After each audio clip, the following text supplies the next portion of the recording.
name is Shayna Tullis, and this is a commemoration for Martin Luther King Jr. Martin Luther King Jr., a key leader of the civil rights movement and a passionate activist for equality, is inspiration to all for his strong will and determination for change. Imagine being the difference for those who were looked down on or excluded for being a different skin color or even being less fortunate. Martin Luther King Jr. was that person. He was the voice for those people, and because of him, the world we live in today has a better concept of equality. With my recent research, I am able to tell you about this very man. Martin Luther King Jr. envisioned a world where no one saw color, there was equality for all, and I believe that his passion and dedication for that is something that all races can admire and find inspiring. Now I would like to explain why. According to History.com, Martin Luther King Jr. was born in Atlanta, Georgia, where he grew up in a segregated neighborhood and went to a segregated school. However, his father was a pastor, so he grew up in a Christian home. And Martin Luther King Jr. went to college at the age of 15 to pursue medicine and law. With no plans of following his father's footsteps, he actually ended up becoming a minister.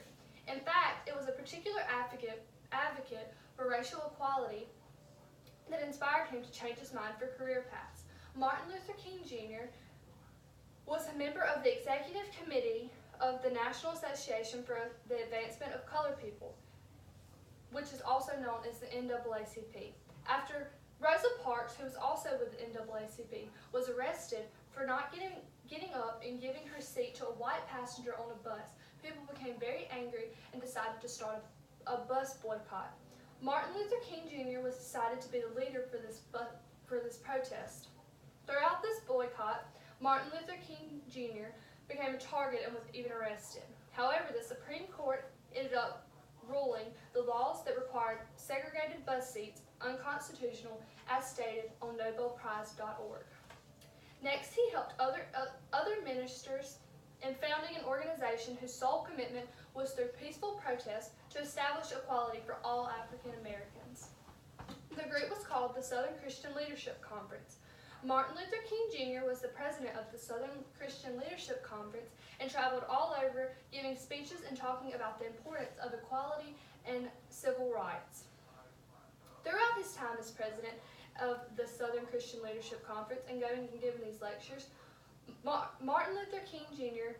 gave some of the most memorable speeches. According to biography.com, Martin Luther King Jr. organized the March on Washington, which is where he gave his famous "I Have a Dream" speech that many know him by today. It was a call for an end to racism and address civil and economic rights. This speech was so inspiring that it landed Martin Luther King Jr. the title Man of the Year by Time magazine. I would like to conclude with this final statement. Martin Luther King Jr. had a dream for equality among all people, and he wanted to do all he could so that his voice and the voice of others was heard. As a major civil rights activist, Martin Luther King Jr. inspired others to step out and be heard. He changed the lives of many with his determination, and like Martin Luther King Jr., we must have the courage and passion to stand for what we believe in and what is right.